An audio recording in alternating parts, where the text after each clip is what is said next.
अम्बेडकर को जब समझ रहे हैं, दरअसल अम्बेडकर को समझना फिर पढ़ना बहुत आसान है, अम्बेडकर को जीना, अम्बेडकर को समझना उतना ही मुश्किल हो जाता है। दूसरी बात, एज ए वीमेन आज मैं राजस्थान से बिलोंग करती हूँ, पंडित फैमिली से हूँ, जहाँ मुझे बचपन से ही ये सिखाया जाता है कि आप इनको टच मत करो। बहुत कम उम्र में, बचपन से ही मेरी अपब्रिंगिंग ही ऐसी हुई है।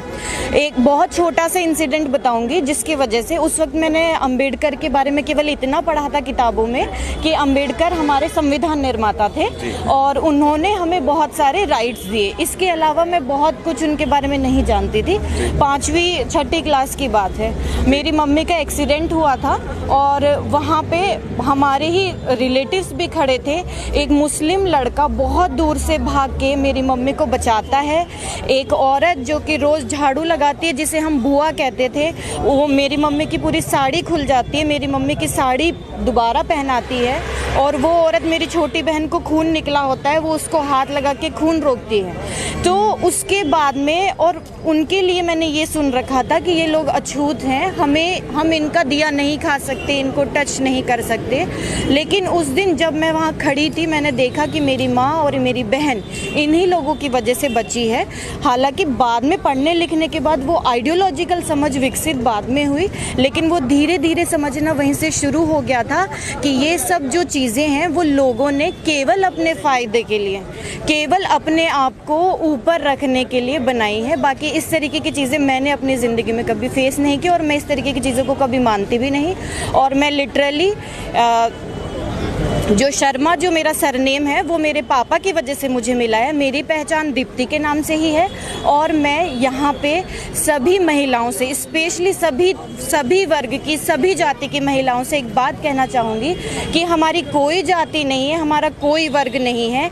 किसी भी लड़की के साथ, किसी भी औरत के साथ छेड़छाड़ हो रही है, कोई भी लड़की पढ़ने के लिए बाहर निकल रही है, कोई भी औरत काम करने के लिए बाहर निकल रही है, ये हमारी जिम्मेदारी है कि हमें उसको सपोर्ट करना है। और जो आज ये सोच उन लोग, जो पितृसत्तात्मक, जो हमारे पितृसत्तात्मक जो समाज है, उस समाज से जो निकलने की सोच और जो अधिकार हमें दिए हैं वो अम्बेडकर ने हमें दिए हैं। और अम्बेडकर को और उनके संविधान को समझने की, उनको पढ़ने की, उनको जीने की और उनका सम्मान करने की हमें सबसे ज़्यादा ज़रूरत है।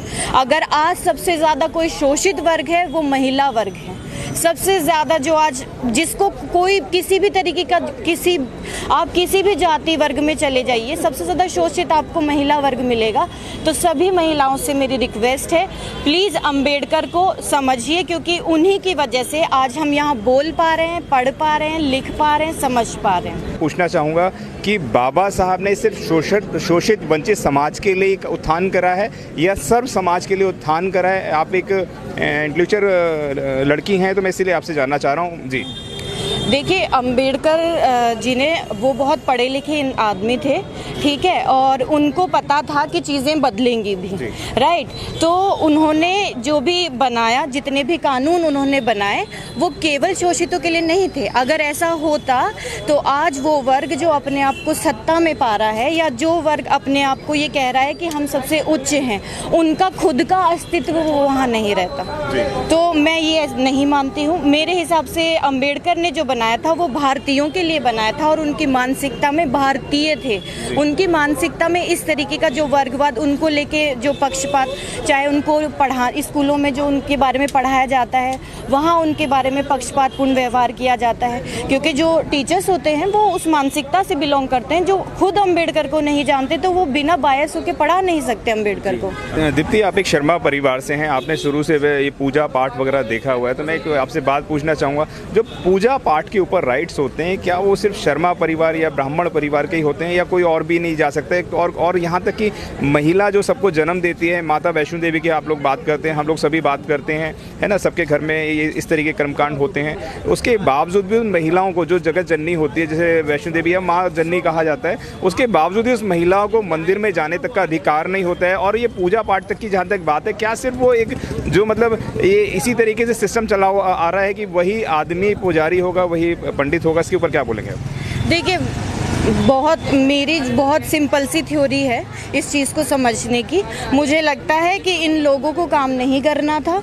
इन्होंने एक ऐसी जगह बना ली जहां ये बैठ के अपना कर्मकांड करें, और पितृसत्तात्मक तो ये पहले से ही थे, और इस वजह से इनको इनकी रोजी रोटी उसके हिसाब से चलती रहे। अगर आपने अभी तक हमारा चैनल सब्सक्राइब नहीं किया है तो सब्सक्राइब करें और घंटी का बटन बिल्कुल भी दबाना ना भूलें ताकि सभी लेटेस्ट खबरें पहुंच सकें आप पे सबसे पहले।